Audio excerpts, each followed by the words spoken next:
Hi, my name is Toyin Adesola. I live with sickle cell for 53 years, and I'm the executive director and founder of sickle cell advocacy and management initiative.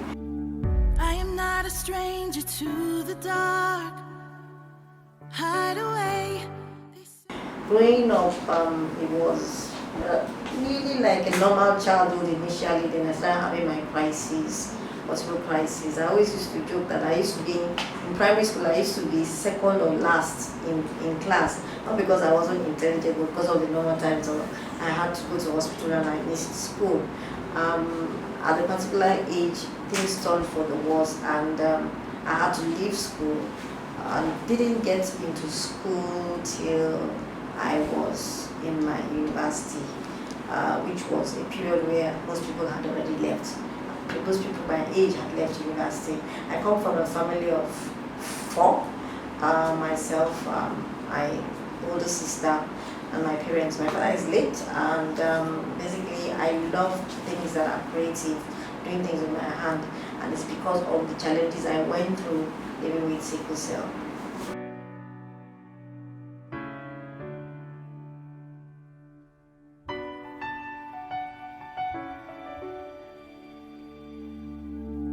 I am not a stranger to the dark. Hide away. My name is Toyin Adesola. I am the face of sickle cell, and this is my warrior story.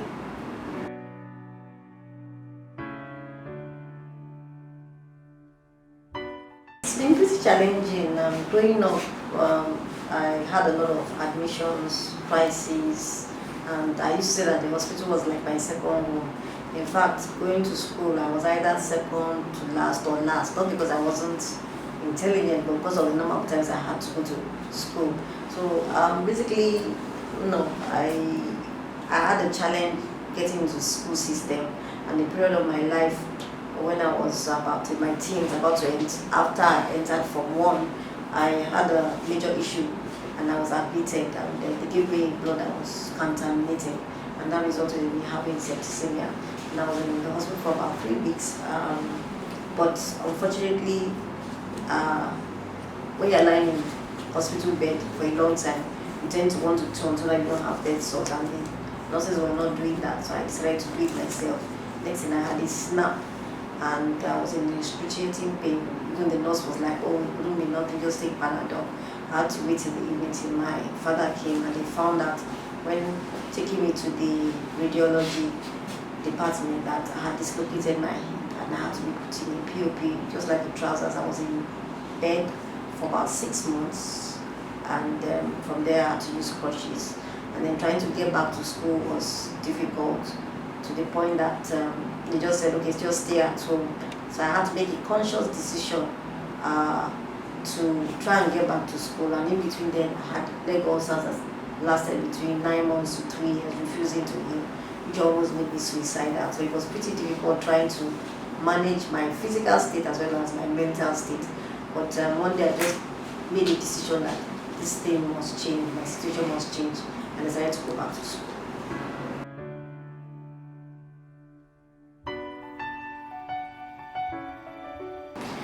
Daily routine is waking up in the morning. I'm a very late sleeper. I do a lot of work at night because I find it more convenient for me.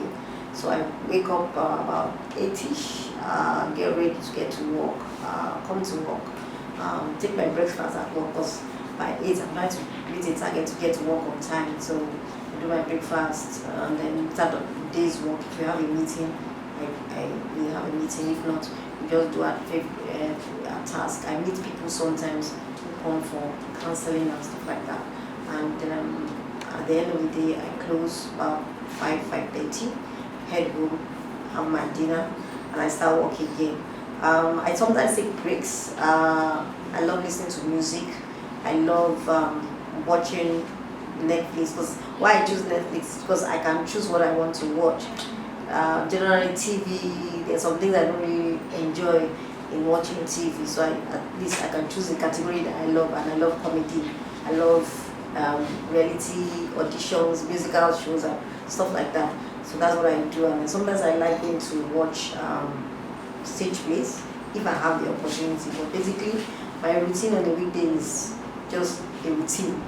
Weekends, I have more fun in going out to events or seminars, conferences, or even fun things. But what I do is intentional, good for myself and for the organization, because I feel networking is very important. Don't be isolated. You need the support of other people around you to be able to achieve your dreams or your goals or your purpose.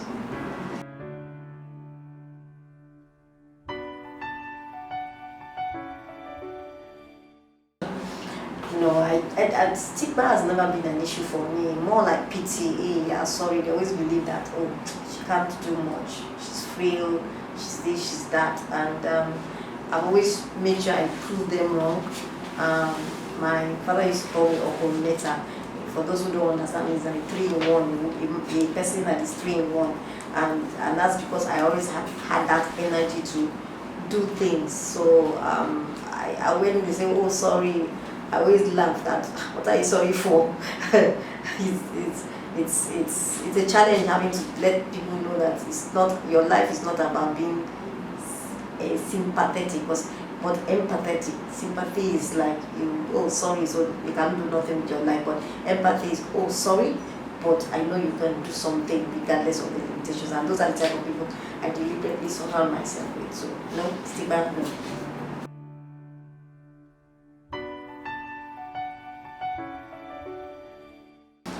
Fear of failure, not achieving your dreams or desires. I'm a stickler for, I believe in doing many things, and sometimes when certain limitations come to me, I always wonder, oh, will I be able to achieve this? Will I be able to do that? But I've become to realize that what's important is that it's not how you do it, but at the end of the day, you just get the results you want.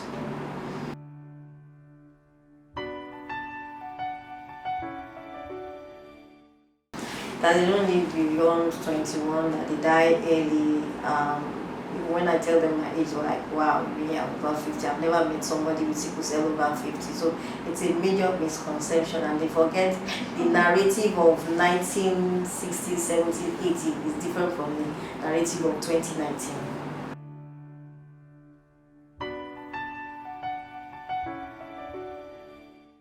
Yeah, in a way, sometimes I feel limited, but I've come to realize that everybody's way of doing something is not the same. We all have a limitation, and it's how we overcome it. And what happens with me is that I always decide to find a way around my situation. Like recently, in the last 9 months, I've been told to use electric wheelchair because I have vascular necrosis of the shoulder. So it's because of the many years of using crutches.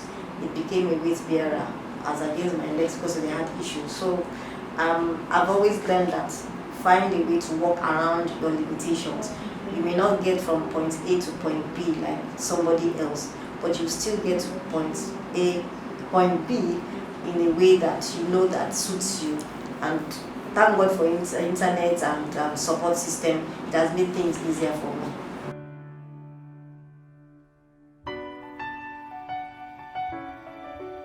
Okay, for me, I always look at 3 things. The first thing I'll ask them is that, what is your emotional state for both of you? Because we don't want a situation where the mother says, or the wife to visualize it, says that, oh, I can cope, and then the husband to be is like, I cannot handle any stress. So both of you, your emotional state must be on top, because they will be having a child with sickle cell. You might encounter a lot of challenges which will test your emotions, test your mental state. So it's very important that that is up and about. Then I would ask for your financial status. If I find that somebody who is struggling, I would say you should reflect on that issue a lot before you enter such thing. And the last thing is your support system, because your support system are the ones who will be by you when you're struggling, when you're alone, when you don't know what you do, when you need support for the child, or somebody for the child to stay with somebody or anything like that. So it's very important. And if you can't check any of those boxes, I'll ask you to have a rethink. At the end of the day, it's your choice, but I'll encourage you to have a rethink. But if I find that you are not even anywhere near that, I'll tell you, that don't even try it, because you definitely run into a lot of problems.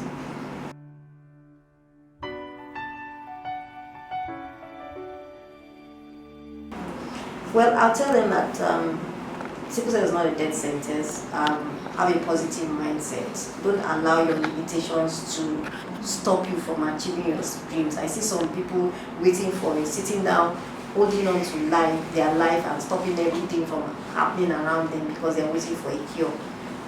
Life must move on. You cannot hold yourself to ransom because you're waiting for some miracle to happen. Yes, we all pray for miracles, but that shouldn't stop you from achieving your dreams, from going after what God has proposed you to be. It's very important that you understand your limitations. Do what you can do. Don't let anybody push you to become who you are not or who God has not proposed you to be. And then understand your health situation. Speak up when you have a challenge. Don't keep it in. Don't bottle up your feelings. It's very important that we share our challenges with people that will support us and help us along our journey. And at the end of the day, nothing can limit you.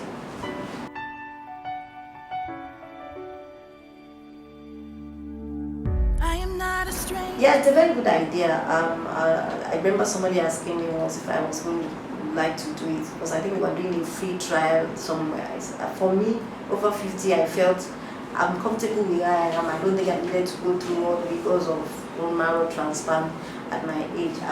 I'm achieving what I want to do, and I think I've passed the major stage of repeated crises and other things. So I think I was comfortable, but I would suggest it to somebody who is growing up, especially children who have not yet encountered the many challenges of sickle cell. And it's something that will help a lot of people if it is cheaper, definitely, because right now it's expensive and it's still in the trial stage.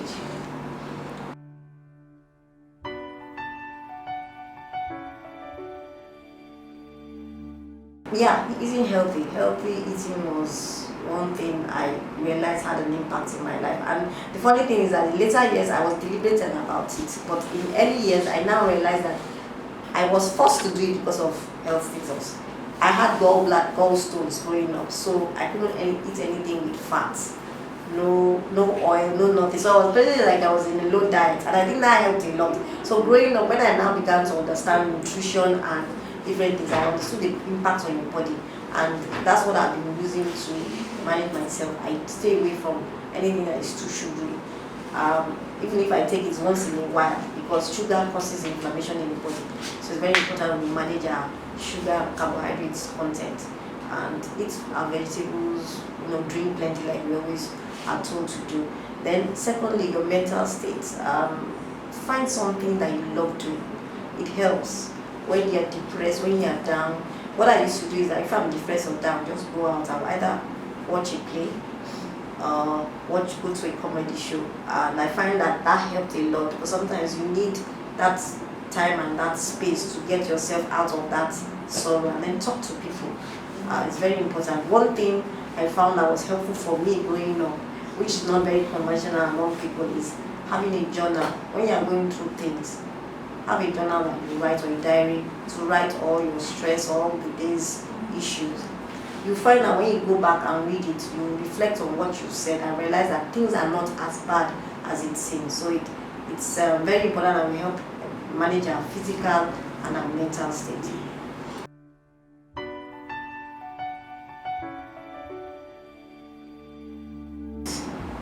I didn't have any coming out to me because I've been open from the beginning. People always wonder, how can you be so open about it? I don't have any. I don't care whether you think of me anyhow or anything like that. I just tell you. In fact, I'm proud to say, I'm this and I'm been living with sickle cell for the past so years. That's me. I know some people have told me. I remember way back when I was on Fumi in your dance, case Adesola show, and I left the show. Somebody called me that it's a lie. How can you be coming out and telling people that you have sickle cell? I can't do it. And I said, look, if I continue to hide, I'm affecting myself. It's like forgiving somebody. If you're forgiving somebody is not for the other person, it's for yourself. The same way, once you accept yourself, you can move on with your life. A lot of us live in denial about our illness, and it does not help us to move on and achieve what God has really planned for us. I always say that sickle cell is not the only chronic illness. It's what you do with the challenges that is important.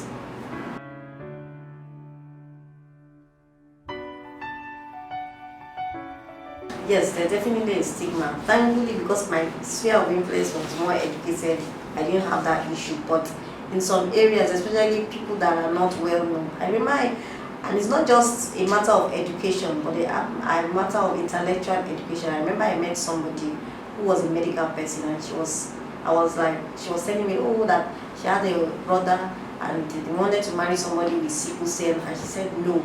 And their family said no, you can't marry. And I said, why? But you yourself know about sickle cell. That's why now that you understand now. I said, understand what? What is the difference between a person living with sickle cell and any other person in terms of marriage and relationship? Yes, they might have a slight challenge, but that's anybody can die at any time, even the so-called person that is healthy. So it's very important that we educate our minds, about what we know, and speaking out more and more. They say he who knows where the shoe pinch is knows where it hurts most. We that live with sickle cell should speak out more and more.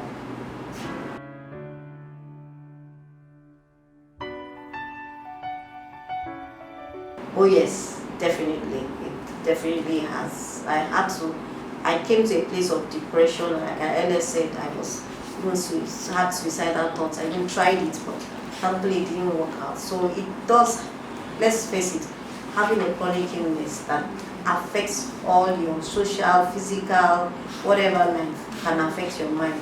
So definitely I've gone through that part, but because I've begun to understand my mental state, I know how to notice when you're falling into depression and trying to find ways to cope it. Sometimes you need to talk to people about it before it's too late, because depression is very hard to come out of.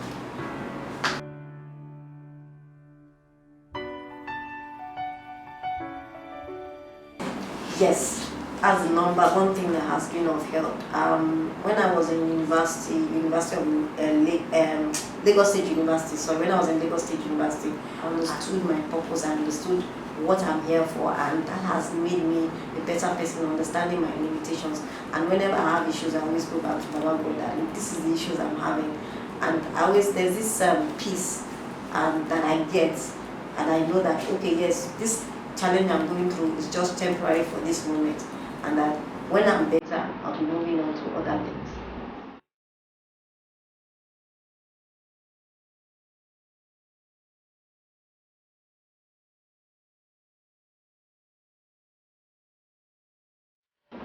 I think the greatest challenge is the physical disabilities.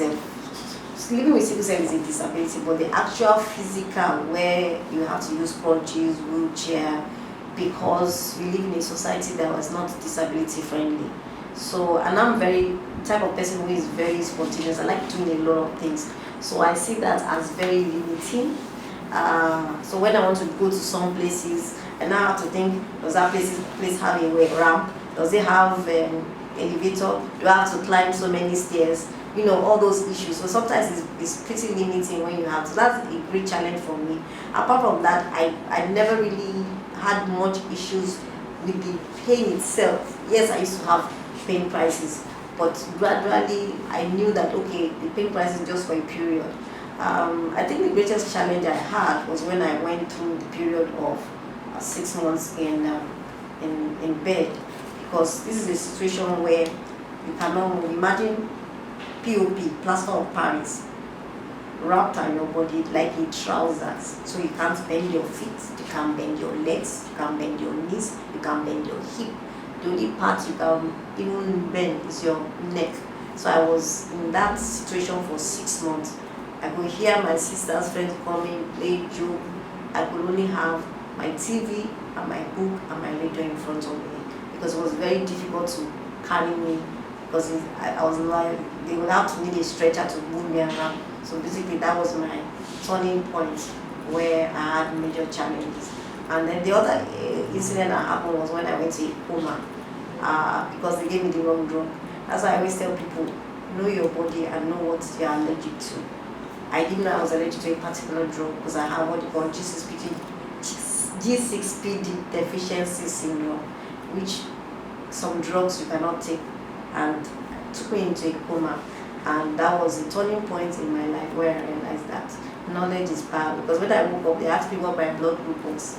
I didn't have an idea, and they didn't do emergency transfusion. So that day I realized that information is key, and I've stuck to that all my life.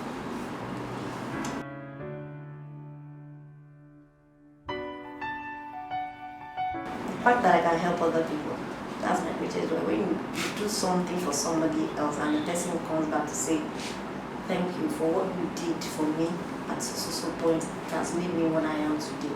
And I think that's my greatest joy. It far surpasses the pain, the challenges, whatever I've gone through, because I know that I've been able to impact somebody's life.